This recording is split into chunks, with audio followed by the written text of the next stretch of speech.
Welcome back to my channel guys. तो आज का टॉपिक है सार्वजनिक ऋणों का शोधन या फिर भुगतान। ठीक है, रिडम्पशन ऑफ पब्लिक डेब्ट। तो चलिए देखते हैं कि सार्वजनिक ऋणों का भुगतान या शोधन क्या होता है।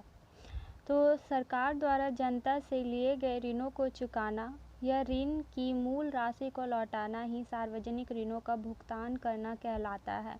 सार्वजनिक ऋणों के भुगतान करने की जो विधियां हैं वो दो हैं। पहला है आंतरिक ऋणों का भुगतान और दूसरा है विदेशी ऋणों का भुगतान। तो इससे पहले वाले चैप्टर में हम लोगों ने देखा था कि सार्वजनिक ऋण क्या होता है और उसका अर्थव्यवस्था पर कैसे प्रभाव पड़ता है। ठीक है, तो इस चैप्टर में हम लोग डिस्कस करेंगे कि सार्वजनिक ऋण को सरकार किन किन तरीक़ों से चुकाती है और जो वो आंतरिक ऋणों मतलब कि जो वो देश के अंदर जो ऋण लेती है उसको किस तरीके से चुकाती है और जो विदेशी ऋण जो देश के बाहर वो ऋण लेती है उसको किस तरीके से चुकाती है। तो चलिए इसको आगे देखते हैं।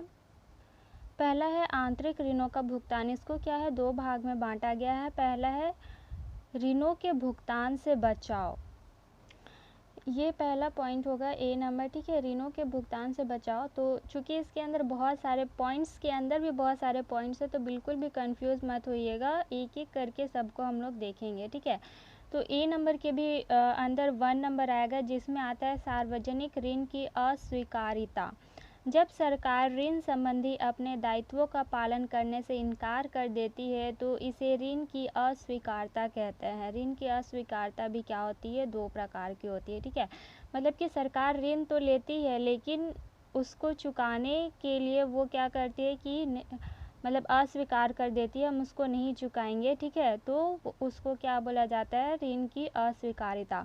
इसको दो भाग में बांटा गया है, ए और बी में। ठीक है, तो ये फर्स्ट का था पहले आंतरिक ऋणों का भुगतान, उसके अंदर भी ए नंबर है ऋणों के भुगतान से बचाव। ए नंबर का भी फर्स्ट है और उसको भी दो भाग में बांटा गया, तो बिल्कुल भी कंफ्यूज मत होना। तो ए है कि पूर्ण अस्वीकार्यता, की वो पूरी तरीक़ा से मना कर देती है। जब सरकार ऋण का भुगतान करने से पूर्णतः इनकार कर देती है तो इसे पूर्ण अस्वीकार्यता कहते हैं। मतलब कि पूरी तरह से ऋण का भुगतान करने के लिए सरकार मना कर देती है कि नहीं हम इसका ऋण नहीं चुकाएंगे, तो उसको पूर्ण अस्वीकार्यता कहते हैं। ठीक है, बी नंबर है आंशिक अस्वीकार्यता। जब सरकार ऋण संबंधी दायित्वों का पालन करने से आंशिक रूप से इनकार करती है तो इसे आंशिक अस्वीकार्यता कहते हैं। तो सरकार जब आंशिक यानी कि बोलती है कि हाँ चलो हम चुका देंगे, लेकिन हो सकता है कि वो बाद में चुकाए या हो सकता है कि वो ऋण का कुछ अंश ही चुकाए, मतलब कि पूरा ऋण जो है वो ना चुकाए, तो इसको आंशिक अस्वीकार्यता कहते हैं। ठीक है, प्रजातांत्रिक सरकार द्वारा ऋण निषेध की नीति को अग्रंकित कारणों से उचित नहीं माना जाता है। ठीक है, तो जो सरकार है उसका ऋण निषेध का जो ये दो तरीका था उसको उचित नहीं माना जाता है, क्योंकि ऋण लिया है तो उसको चुकाना ही उचित होगा। नहीं तो वो क्या होगा कि अगर आंतरिक ऋण लिया है, ठीक है, तो वो क्या होगा, देश की जनता को भरना पड़ेगा और उसका विपरीत प्रभाव पड़ेगा देश की जनता पर। ठीक है, तो चलिए इसको आगे पॉइंट्स देखते हैं कि किस लिए उसको उचित नहीं माना जाता है। तो पहला है न्याय संगत नहीं है। ठीक है, ऋण समाज के किसी एक वर्ग द्वारा प्रदान किया जाता है और उसका भुगतान ना करने से समाज के किसी एक वर्ग को हानि सहन करनी पड़ती है। अतः समस्त समाज के हित को ध्यान में रखते हुए किसी एक वर्ग को हानि पहुंचाना न्याय संगत नहीं माना जा सकता है। तो ऋण क्या होता है कि वो एक वर्ग द्वारा लिया जाता है समाज का, और उसको अगर ऋण ले लिया और बाद में नहीं चुकाएगा तो क्या होगा, उसको तो हानि उठाना ही पड़ेगा ना, जो क्या होगा उसके साथ न्याय नहीं होगा। दूसरा पॉइंट है नवीन ऋण प्राप्ति में कठिनाई। यदि सरकार आंतरिक ऋणों का भुगतान करने से इनकार कर देती है तो वह सरकार जनता का विश्वास खो बैठती है। फलतः भविष्य में नवीन ऋणों को प्राप्त करने में अनेक प्रकार की कठिनाइयाँ उपस्थित होती हैं। तो क्या होगा कि अगर एक बार ऋण ले लिया उसके बाद सरकार उसको बोल देता है कि हम तुमको पैसा नहीं लौटाएंगे, तो क्या होगा, दोबारा वो कभी उसको और ऋण देगा। अगर भविष्य में सरकार को फिर से अगर ऋण का ज़रूरत पड़ गया तो वो संस्था या कोई भी एक जो वर्ग है वो उसको कभी भी दोबारा पैसा नहीं देगा। वो देने से डरेगा कि कहीं वो इस बार भी अगर मेरा पैसा नहीं लौटाया तो हमको फिर से हानि उठाना पड़ सकता है। ठीक है, तीसरा है राजनीतिक स्वतंत्रता को खतरा। यदि सरकार बाह्य ऋणों के संबंध में ऋण निषेध की नीति अपनाती है तो मौद्रिक क्षेत्र में उसकी साख समाप्त हो जाती है और युद्ध की संभावना बढ़ जाती है। ठीक है, तो क्या होगा कि अगर सरकार, जैसे ये तो आंतरिक में नहीं दे रहा है कि हाँ चलो नहीं दे रहा है, अगर बाहर में भी अगर वो कोई ऋण लेता है और उसको चुकाने से मना कर देता है तो क्या होगा, एक देश दूसरे देश से युद्ध के लिए मतलब स्थिति उसका उत्पन्न हो जाएगा। ठीक है, उपयुक्त दोषों के कारण सरकार अपने ऋणों के भार से मुक्त होने के लिए ऋण निषेध की नीति को नहीं अपनाती है, केवल विशेष परिस्थितियों के अंतर्गत ही इस उपाय को अपनाया जाता है। ठीक है, तो इतना सारा दोष होने के कारण ही सरकार क्या है, इस नीति को नहीं अपनाती है। बहुत ही आपातकाल स्थिति में ही या इमरजेंसी के टाइम ही वो इसको अपनाती है। तो चलिए इसका दूसरा पॉइंट देखते हैं, ऋण प्राप्ति या रूपांतरण। ठीक है, तो ए नंबर के अंदर पहला था सार्वजनिक ऋणों की अस्वीकारता और अब उसी ए नंबर के अंदर ही दूसरा है ऋण परिवर्तन या रूपांतरण। व्यूलर के अनुसार साधारण सूद की देशों में कमी से लाभ उठाकर सूद की राशि को कम करने के लिए वर्तमान ऋणों को नए ऋणों में बदलने से ही हमारा अभिप्राय ऋण परिवर्तन से है। ठीक है, तो व्यूलर जो प्रोफेसर थे उनका कहना क्या था कि साधारण सूद की दरों में कमी से लाभ उठाकर, मतलब कि जो सूद दिया जा रहा है उसका कमी लाने के लिए उसमें क्या होता है कि जो पुराना ऋण को होता है उसको वो अगर टाइम पे नहीं चुका पा रहा है तो और उसको नया ऋण में वो उसको कन्वर्ट कर देता है। ठीक है, रूपांतरण की सफलता निम्नलिखित बातों पर निर्भर करती है। तो इसमें बताया गया है कि रूपांतर भी अगर ऋण का हम लोग कन्वर्ट भी कर रहे हैं नया ऋण में तो उसका निम्नलिखित बात पे क्या है, निर्भर करेगा कि वो सक्सेस करेगा या नहीं करेगा। तो पहला क्या है, सरकार की ऋण लेने की योग्यता पर, दूसरा है प्रतिभूतियों की उचित भंडारण पर और तीसरा है सार्वजनिक ऋण की प्रबंध की कुशलता पर।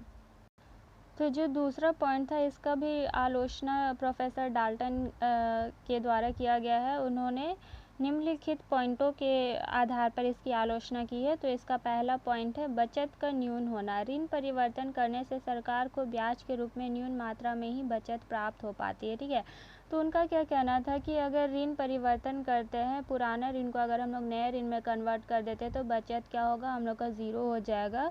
तो वो क्या होगा, अच्छा नहीं होगा अर्थव्यवस्था के लिए। दूसरा नंबर ये बोलते हैं ऋण भार में वृद्धि। इस रीति में वर्तमान ऋण भार कम हो जाता है किंतु भावी ऋण भार में अवश्य वृद्धि हो जाती है और ब्याज दर बढ़ने से प्रत्येक व्यक्ति उसी प्रतिभूति में धन का विनियोग करना पसंद करेगा। ठीक है, तो दूसरा पॉइंट में ये क्या बोलते हैं कि अगर हम लोग ऋण को अभी के लिए कन्वर्ट कर देते हैं नया ऋण में, ठीक है, परिवर्तन कर देते हैं तो अभी तो हम लोग ब्याज का भार से थोड़ा बहुत बच सकते हैं, लेकिन भविष्य में फ्यूचर में क्या होगा कि उसका हम लोग को ज़्यादा ब्याज देना पड़ सकता है। तीसरा ये बोलते हैं सरकारी आय का पूर्वत रहना। ऋण परिवर्तन से सरकारी आय पूर्वत ही बनी रहती है क्योंकि जो बचत ब्याज से होगी वह कर लगाने से समाप्त हो जाएगी। तो ये बोलते हैं कि ऋण परिवर्तन से सरकारी आय जो क्या है वो पहले की तरह ही बनी रहती है और बचत क्या होता है, ब्याज जो होता है उससे बचत होता है और अगर हम लोग कर लगाते हैं तो वो बचत भी क्या होगा, समाप्त हो जाएगा। वो था ए नंबर का दूसरा पॉइंट। अब ए नंबर का तीसरा पॉइंट देखते हैं ऋण वापसी या पुनः शोधन।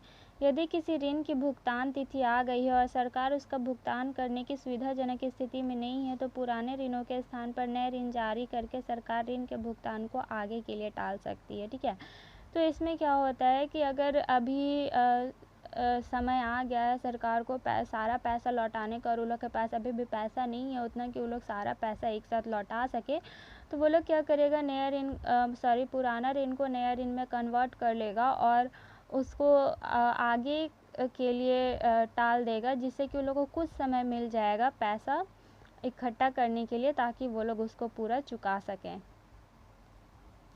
ये एक और चौथा पॉइंट है मुद्रास्फीति द्वारा सार्वजनिक ऋण का परित्याग। मुद्रास्फीति के द्वारा सार्वजनिक ऋण का परित्याग करके भी सार्वजनिक ऋण का भुगतान किया जा सकता है। ठीक है, तो ए में हम लोग ने 4 पॉइंट्स देखा। अब हम लोग देखते हैं बी नंबर। ठीक है, तो बी नंबर में हम लोग देखेंगे ऋण के चुकाने का ढंग। ठीक है, ए नंबर में हम लोग देखे थे कि ऋण के भुगतान से कैसे बचा जा सकता है और सरकार कैसे उससे बचने का तरीका अपनाती है। तो और बी नंबर में हम लोग देखेंगे ऋण चुकाने का ढंग क्या है। आंतरिक ऋण चुकाने के ढंग क्या है, निम्नलिखित है। पहला है परिशोधन कोष की स्थापना। यह एक विशेष कोष होता है जिसका निर्माण किसी विशेष ऋण के लिए किया जाता है। इस कोष में धन एकत्रित करने के दो साधन हैं। ए है सरकार अपनी आर्थिक आय में से कुछ बचाकर कोष में जमा करते रहे और बी है सरकार नए ऋण लेकर कोष में जमा करती रहे। तो परिशोधन ऋण चुकाने के लिए सरकार क्या करती है, परिशोधन कोष की स्थापना करती है जिसमें वो उसको जो भी इनकम प्राप्त हो रहा है उसमें से वो कुछ बचत करके उस परिशोधन कोष में डाल देती है ताकि वो धीरे धीरे बचत कर करके वो उस ऋण को चुका सके। और बी होता है कि वो नया ऋण लेकर के उस कोष में जमा करे और फिर उससे वो उसका जो भी ऋण लिया है उसको चुका सके। दूसरा है क्रमानुगत भुगतान। इस विधि के अनुसार ऋण के भुगतान क्रम के अनुसार किए जाते हैं। इस विधि का प्रयोग अमेरिका में स्थानीय सरकारों द्वारा अधिक किया जाता है। ठीक है, क्रमानुसार भुगतान होता है जैसे कि इंस्टॉलमेंट में हम लोग बोल सकते हैं कि हर महीना उसको वो कुछ पैसा दें, जैसे कि मान लो इस महीने 10,000 दिया, अगले महीने 10,000 दिया, वैसा कर करके, या फिर वो जितना पैसा लिया उसके अकॉर्डिंग वो उतना इंस्टॉलमेंट कर करके वो क्या करेगा, अपना पैसा का भुगतान करेगा। तीसरा है वार्षिक वृत्तियाँ। सरकार जो ऋण लेती है उसे वार्षिक किस्तें बांधकर चुका सकती है। जब सरकार किसी निश्चित अवधि के अंतर्गत सार्वजनिक ऋण का भुगतान करना चाहती है तो वह ऋण के बोझ से धीरे धीरे मुक्त होने के लिए उसे वार्षिक किस्तें बांध देती है। इस विधि को वार्षिक वृत्ति कहते हैं। भुगतान की राशि में मूलधन और ब्याज दोनों ही सम्मिलित रहते हैं। तो तीसरा पॉइंट जो था बी का वो है वार्षिक वृत्तियाँ। इसमें क्या होता है कि वो वर्ष में मतलब साल में वो एक बार पैसा देगा और साल का एक दिन बांध दिया जाता है कि इस दिन तुमको पैसा देना है। और वो भी मतलब किस्त, छोटा छोटा किस्त, मतलब ये भी इंस्टॉलमेंट ही समझ लो कि वो छोटा छोटा इंस्टॉलमेंट के तौर पे वो उसको हर साल पैसा देगी और इसको वार्षिक वृत्ति कहा जाता है। ठीक है। चौथा है पूंजी कर द्वारा भुगतान। सरकार ऋण का भुगतान पूंजी कर लगाकर भी कर सकती है। रिकॉर्डों का विचार था कि ऋणी राष्ट्र को ऋण से जल्दी मुक्त होना चाहिए। ठीक है, तो पूंजी कर द्वारा भुगतान सरकार क्या करेगी, चौथा पॉइंट के अंतर्गत सरकार ऋण का भुगतान क्या करती है, पूंजी कर लगा कर के भी कर सकते हैं। और प्रोफेसर रिकॉर्डो का क्या मानना है था कि ऋण क्या है, ऋणी राष्ट्र को जल्दी से जल्दी क्या होना चाहिए, ऋण से मुक्त हो जाना चाहिए, तभी वो आगे प्रोग्रेस कर सकता है। पूंजी कर के कुछ गुण है, वो है न्यायोचित। पहला पॉइंट है कर देने की योग्यता के सिद्धांत के आधार पर पूंजी कर पूर्णतः न्यायोचित होते हैं। ये समता के परिनियम पर भी आधारित होता है। दूसरा है समतापूर्ण वितरण। यह समाज में आय के समतापूर्ण वितरण के लिए सहायक सिद्ध होता है क्योंकि यह धन और आय के असमानताओं को क्या है, कम करता है।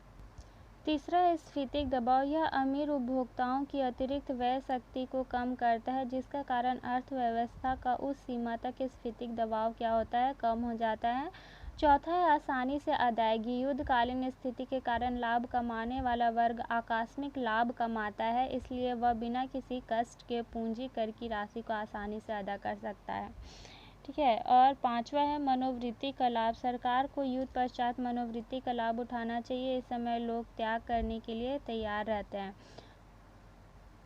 मनोवृत्ति से उसका आशय ये है कि जो मेंटल कंडीशन होता है, ठीक है, युद्ध के समय क्या होता है कि देश में रहने वाले जो देशवासी होते हैं वो लोग का मेंटल कंडीशन ऐसा हो जाता है कि अभी युद्ध चल रहा है तो वो लोग सरकार का किसी भी तरीक़ा से हेल्प करने के लिए तैयार रहता है ताकि उसका देश सुरक्षित रहे। ठीक है, तो युद्ध ख़त्म हो जाता है, मतलब कि युद्ध ख़त्म जब होता है तो सरकार को क्या होता है कि उसका इस दशा का, मतलब कि लोगों की देशभक्ति का वो लोग को लाभ उठाना चाहिए। उस समय अगर सरकार कितना भी उन लोग को पैसा मांगे, युद्ध अगर हुआ है तो हानि भी हुआ होगा, और उसका हानि का भरपाई करने के लिए अगर वो जनता से अगर मदद मांगती है तो जनता इसके लिए आगे ज़रूर आएंगे और उसको पैसा भी देंगे, मतलब या फिर उन लोग से जो बन पड़ेगा वो लोग देंगे उसको, तो उसको सरकार को लाभ उठाना चाहिए।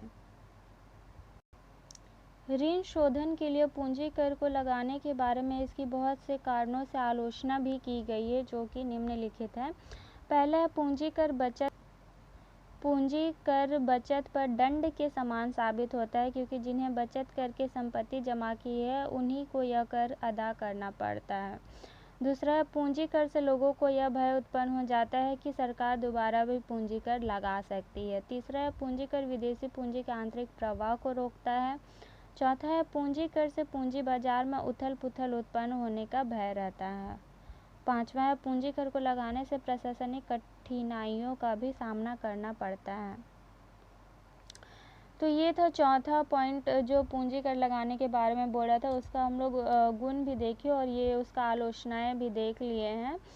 तो ये सब तो बहुत सिंपल था, समझाने का ज़रूरत नहीं है, ये ऐसे ही समझ में आ जाएगा। तो देखते हैं कि अब पांचवा पॉइंट क्या है। ब्याज दरों में अनिवार्य कटौती। वित्तीय संकट के समय सरकार ब्याज की दरों में कटौती की एक तरफा घोषणा कर सकती है। इससे ब्याज की मात्रा घट जाएगी और ऋण का भार घट जाएगा। तो क्या होता है कि वित्तीय संकट जब भी फाइनेंशियल क्राइसिस आता है तो उसमें क्या होगा, सरकार क्या करेगा, ब्याज की दर में कमी कर देगा, जिससे क्या होगा कि ब्याज की दर अगर घट जाएगी तो जो भी उसको ऋण देना है उसका भी जो भार है वो घट जाएगा सरकार के ऊपर से, ठीक है। तो अतः निष्कर्ष के तौर पर यह कहा जा सकता है कि ऋण भुगतान के लिए कोई ऐसी नीति नहीं अपनानी चाहिए जिससे नागरिकों के कार्य, बचत व विनियोग करने की क्षमता पर कुप्रभाव पड़े, ठीक है। तो निष्कर्ष के रूप में हम लोग क्या बोल सकते हैं कि सरकार को इन तरीकों में से कोई भी ऐसा एक तरीका नहीं अपनाना चाहिए जिसका कि जो जनता है उस पर इसका दुष्प्रभाव पड़े और सरकार को हो सके अगली बार कोई ऋण ना मिले या फिर उसके लिए कोई उसको मदद ना मिले, ठीक है। तो इसके लिए सरकार को क्या चाहिए कि उसे सोच समझ करके ही कोई एक नीति अपनानी चाहिए जो सुविधाजनक हो और सबके हित में हो। तो ये था हम लोग का फर्स्ट पॉइंट कि आंतरिक ऋणों का भुगतान कैसे किया जाता है। अब देखते हैं विदेशी ऋणों का भुगतान कैसे किया जाता है। ये हम लोग का दूसरा पॉइंट है। बाह्य ऋणों का भुगतान केवल आवश्यक विदेशी विनिमय अर्थात विदेशी करेंसी से ही किया जा सकता है। ऐसी स्थिति में यह आवश्यक है कि लिए गए विदेशी ऋणों का उपयोग उन उद्योगों में करना चाहिए जिनकी उत्पादन क्षमता अधिक हो तथा जिनसे निर्मित माल निर्यात किया जा सके, जिससे विदेशों में आसानी से बेचा जा सके। थोड़े समय के लिए पुराने विदेशी ऋणों को नए विदेशी ऋण लेकर अदा किया जा सकता है। विदेशी ऋणों का भुगतान जो है उसके अंतर्गत क्या करता है कि सरकार क्या है कि अगर विदेशी ऋण लिया है तो उसको विदेशी करेंसी में ही क्या होगा, उसको लौटाना होगा। तो ऐसी स्थिति में क्या करेगा कि वो विदेशी ऋण का उपयोग क्या होगा, उद्योग में करेगा जिसका प्रोडक्शन बहुत ज़्यादा होता है और उसका डिमांड बहुत ज़्यादा है। और उसका डिमांड ज़्यादा होने के कारण क्या होगा कि वो बाहर निर्यात किया जाएगा, और अगर बाहर वो एक्सपोर्ट किया जा रहा है तो उससे क्या होगा, उसको फॉरेन करेंसी प्राप्त होगा, ठीक है। तो फॉरेन करेंसी अगर उसको मिलता है तो क्या होगा, ऋण का भुगतान करने में उसको सुविधा होगा। ऋण शोधन की विभिन्न पद्धतियों के अपने गुण व दोष है, परंतु सबसे अच्छा यही हो कि सार्वजनिक ऋणों को न्यूनतम मूल्य पर प्राप्त किया जाए और जहां तक हो सके सार्वजनिक ऋणों को इकट्ठा ना होने दिया जाए, बल्कि उसका कुछ भाग प्रत्येक वर्ष अदा कर दिया जाए, ठीक है। तो ऋण शोधन मतलब कि ऋण का भुगतान करने के लिए कोई भी पद्धति अगर लिया जाता है मतलब कि तो उसका अपना अपना गुण और अपना अपना दोष है, ठीक है। तो उसमें क्या होगा, सबसे अच्छा यही होगा कि ऋण अगर ले भी रहा है तो सबसे कम मतलब जितना ऋण को टाला जा सके उतना टालना चाहिए। और अगर ऋण ले भी रहे हैं तो बहुत कम ऋण लो या फिर बहुत कम ब्याज दर पे ऋण लो, ठीक है। और अगर मतलब ब्याज दर पे ऋण ले भी लिए हैं, ठीक है, तो उसको क्या होना चाहिए, हर साल अगर वार्षिक इस पे अगर वो किस्त पे उसको लौटा रहा है तो हर साल उसको लौटाना ही कि कंपलसरी होना चाहिए, ताकि वो जो ऋण है वो जमा ना होते रहे। अगर वो जमा होते रहेगा तो वो क्या होगा, बढ़ते रहेगा, और ऋण का भार वैसे में और अधिक बढ़ जाएगा, ठीक है। और एक ही बार देना पॉसिबल नहीं हो पाता है, तो उसको क्या होना चाहिए कि उसको जमा ही नहीं होने देना चाहिए। उसका भुगतान समय समय पर कर देने से ही क्या होगा, जल्दी ऋण से छुटकारा मिल सकता है, ठीक है। तो यही था आज का हम लोग का टॉपिक, ऋण शोधन या फिर ऋण का सार्वजनिक ऋण का भुगतान कैसे किया जाता है। आशा करती हूँ आपको ये वीडियो पसंद आए। अगर वीडियो पसंद आए तो लाइक, शेयर एंड सब्सक्राइब ज़रूर करें। मिलते हैं फिर नेक्स्ट वीडियो में नेक्स्ट टॉपिक के साथ। तब तक के लिए बाय। Thanks for watching.